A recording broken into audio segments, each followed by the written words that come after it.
Hey there, YouTube, and welcome to Ask a Maestro.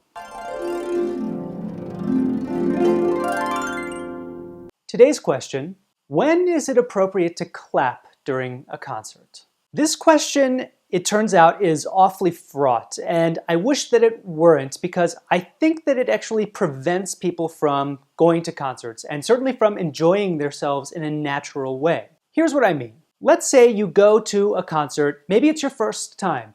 You've gone along with some people, they've invited you, you've gotten yourself looking good, feeling great, you go, you sit down, you're not sure what to expect. Maybe you don't think that you're going to like it. And then you hear amazing music. And it's thrilling, it's exciting, and it ends with a big bang, and you think, yeah, I'm just gonna go crazy, all right.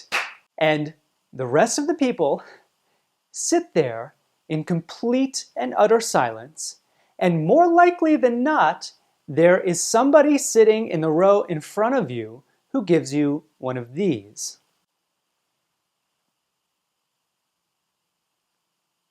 That's what I call the classical half glance. It's an amazing way of throwing shade, and people, I think, practice it and get really good at it so that you feel like you are less than a human being, just because you clapped when you truly enjoyed hearing something.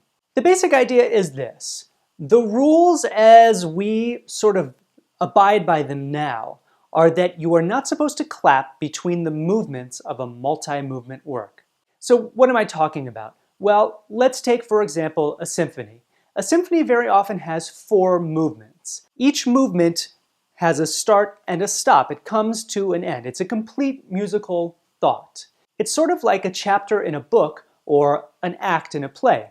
And in fact, at the end of an act in a play, what do? We applaud. And each movement in a symphony or a concerto or whatever will usually have its own mood and characteristic and speed, a tempo. So a symphony or a concerto is made up of multiple movements, usually. And the idea behind not clapping after each movement is that the composer intended to take you on this journey from the very beginning of the symphony to the very end of it. And we don't want to interrupt that with something like applause. That we can't possibly, as an audience, be expected to maintain our emotional journey once we've been interrupted by the noise of people's hands coming together. But here's the thing: the people who abide by this rule and who uphold it are actually the true ignoramuses. Because the composers themselves, up until about the year 1900, maybe even after that, very much intended and thought that their movements would be applauded. Let's take, for example, the piece that we just listened to, which was the first movement of Antonin Dvorak's 8th Symphony. This is a letter, well, this is actually just a piece of paper, but I'm going to read to you from a letter that Dvorak wrote about this symphony. He said, "The public and the orchestra gave me a very hearty reception, and after each movement of the symphony, there was great applause, and I had to bow repeatedly." We have letters like this from Haydn, Mozart, Beethoven, Brahms, Tchaikovsky, Dvorak. All of these composers very specifically wrote their music with the idea in mind that movements would be applauded. Now, like I said, that did change with composers around the time of Mahler. In fact, Gustav Mahler wrote in his Kind- und Totenlieder, the songs of the deaths of children, "Diese 5 Gesänge sind als ein einheitliches, untrennbares Ganzes gedacht, und es muss daher die Kontinuität derselben auch durch Hintanhaltung von Störungen, wie zum Beispiel Beifallsbezeugungen am Ende einer Nummer, festgehalten werden." So, you see what I mean. What Mahler was saying was that there should not be applause between the songs of his cycle, that it's one continuous, unbroken thought. Why Mahler thought that in this particular case, there was going to be, unbridled applause for one of his songs for the deaths of children, one wonders. However, I do think it's important to point out that until really the 20th century, composers wrote their music with the idea in mind that the movements would be applauded.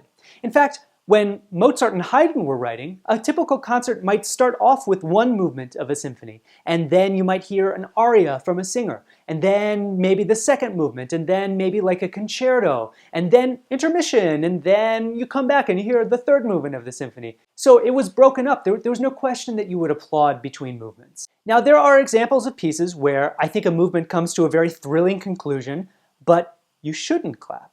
The perfect example of this to me is Tchaikovsky's Sixth Symphony, the third movement, which is a thrilling march that just ramps up in excitement and energy, and it comes to a conclusion that you can't help applauding. But there is an amazing effect that happens when the fourth movement starts right on the heels of that thrilling march. Because at the end of that march, it's like you've taken an iron and fired it up so that it's red hot, and then the fourth movement comes in and it's like dousing it in a bucket of ice water. Let's go ahead and listen to this juxtaposition of these two moments in Tchaikovsky's Sixth Symphony.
So how can you possibly stop from applauding?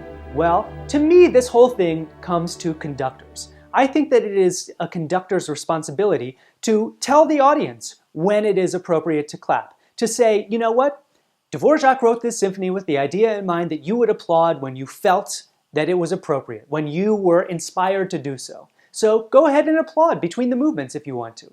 Or to say, you know what? Yes, this third movement of Tchaikovsky's Sixth Symphony comes to a thrilling conclusion, but what he really wants you to feel is this anguish and torment at the beginning of the fourth movement, and you'll feel that even more if we just come in right with it. Or they should say, Mahler conceived of this symphony as one continuous thought, so please hold your applause until the end of the entire symphony. And also, I want to say that even in a piece like a Dvorak symphony or a Beethoven symphony, I'm not for just unthinking applause at the end of every movement, because some movements end quietly and contemplatively. So chances are you should sit there quietly and contemplate. The basic thought I want to leave you with is that applause should be the natural continuation of the music, of the atmosphere that the music has created at the end of a movement. Well, YouTube, thank you for watching this episode of Ask a Maestro. Please leave your musical questions in the comments. Until the next time, go listen to a concert and applaud, and practice an instrument, sing a song, and until then, goodbye everyone.